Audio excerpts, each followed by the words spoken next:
Halo pembisnis properti, developer maupun agensi properti, pernah ngerasain boncos gak kalau ngiklan di Meta Ads atau Google Ads? Nah, tapi teman-teman tahu nggak sih sebenarnya iklan boncos itu seperti apa? Misalkan kita ngiklan sudah spending 1 juta dan nggak ada penjualan, apakah itu dikatakan boncos? Nah, kali ini kita akan bahas soal iklan boncos itu seperti apa dan pastikan stay tune sampai akhir video.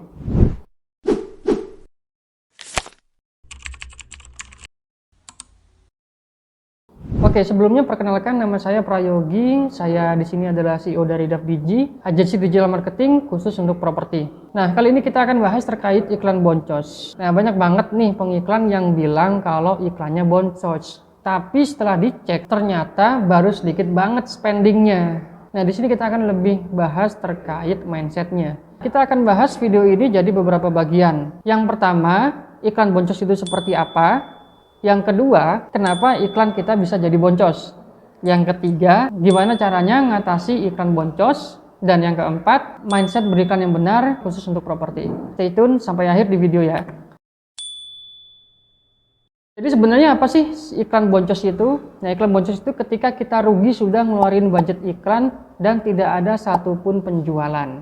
Nah, ini bisa dikatakan iklan boncos. Cuman, nanti akan kita lebih detailin apa itu iklan boncos yang sebenarnya. Tapi sebelum kita masuk ke bahasan itu, yang pertama kita lanjut ke part 2 dulu.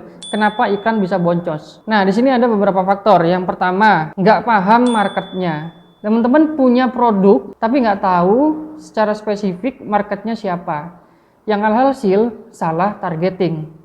Dan yang kedua, nggak paham produknya. Kadang produk itu udah bagus, tapi cara nyeritainnya atau cara presentasiin produk itu ngewejawantain ke konten itu salah. Dan akhirnya selling point yang ditonjolin atau kelebihan produk itu kita buat salah dan akhirnya market kurang tertarik. Yang ketiga, dari bagian kenapa iklan bisa boncos, yaitu nggak paham cara ngiklan. Nah, nggak paham cara ngiklan ini ada banyak faktor ya. Yang pertama, kontennya kurang menarik. Jadi nggak bisa bikin konten yang menarik yang akhirnya bisa menarik orang untuk ngeklik iklan itu. Terus yang lainnya juga bisa juga salah setting target di iklannya. Yang selanjutnya, targetingnya bisa terlalu luas atau targetingnya terlalu sempit. Yang selanjutnya lagi, yang lebih parah adalah setting objektifnya yang salah. Ya, ini saya sering sekali nemuin di beberapa kasus teman-teman yang sudah beriklan itu setting objektifnya salah. Jadi kita pengennya itu dapat konversi atau dapat leads tapi settingnya ke traffic. Nah, itu udah salah total. Setting objektif ini di FB Ads khususnya itu sangat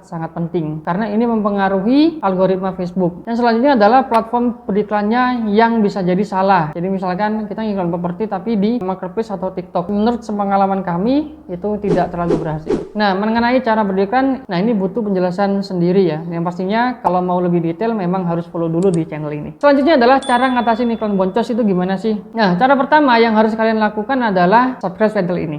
Oke, bercanda.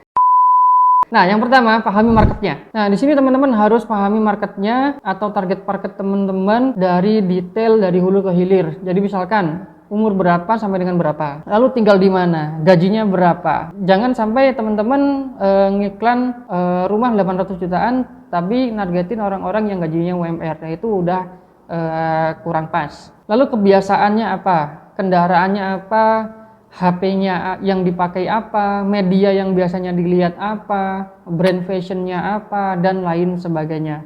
Nah, di sini ketika teman-teman sudah punya semua, teman-teman sudah catat semua, teman-teman sudah tahu semua, teman-teman bisa tuangkan itu di yang namanya AdSets. Nah, di situ teman-teman bisa buat beberapa bagian, bisa teman-teman gunain split testing, bisa targetin beberapa lokasi dulu atau umur dulu dan lain sebagainya. Yang kedua adalah pahami produknya. Nah, teman-teman harus paham mereka itu suka dengan project ini atau projectnya teman-teman itu kenapa. Nah, teman-teman bisa tanyain pada saat mereka survei atau customer-customer sebelumnya survei.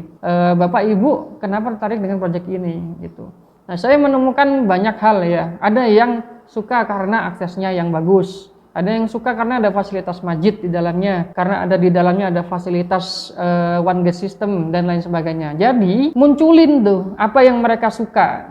Celetukan konsumen itu adalah yang bisa teman-teman jadikan pertama untuk konten iklannya teman-teman. Lalu bonus yang mereka suka itu apa? Terus concern mereka apa? Problem mereka itu apa yang nanti kedepannya kita bisa solve problemnya. Nah, ini semua nanti kita akan munculin di ads, baik di konten di iklan maupun di landing page. Nah, yang selanjutnya adalah teknis beriklan. Nah, di teknis pendidikan ini banyak sekali yang harus dijelasin. Poinnya kalau Facebook fokus ke objektif conversion. Udah nggak perlu pakai objektif yang lainnya. Dan pastikan sudah di tracking ya. Dan kalau Google, pastikan pakai phrase match. Ya, jadi kata kunci itu ada banyak, ada broad match, ada phrase match, ada broad modifier, ada exact match. Nah, pastikan teman-teman pakai phrase match. Dan rutin evaluasi search term. Nah, itu udah kuncinya. Nah, tentunya pembahasan lebih detail akan kita sajikan ke video selanjutnya. Oke, yang terakhir adalah mindset beriklan yang benar. Nah, coba teman-teman sebagai pegiat properti yang jualan harga rumah misalkan 500 juta, kira-kira teman-teman kalau mau spend budget untuk jualan rumah harga 500 juta, itu spend budgetnya berapa? Oke, katakanlah kita beriklan 1 juta dan belum ada penjualan. Apakah ini bisa dikatakan boncos?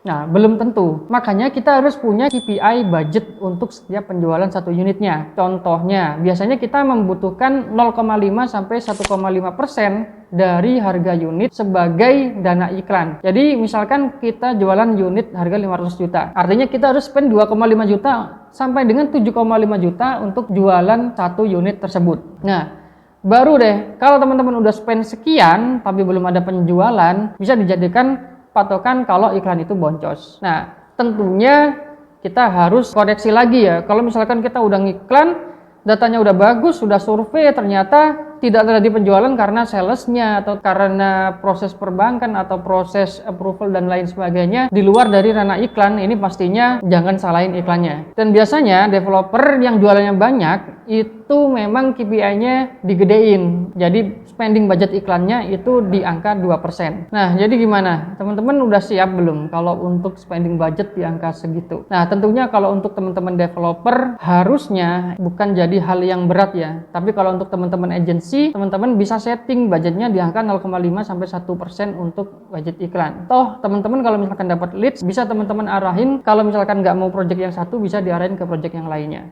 Oke, itu aja untuk video ini. Silahkan subscribe channel ini. Jangan lupa nantikan video-video yang lainnya.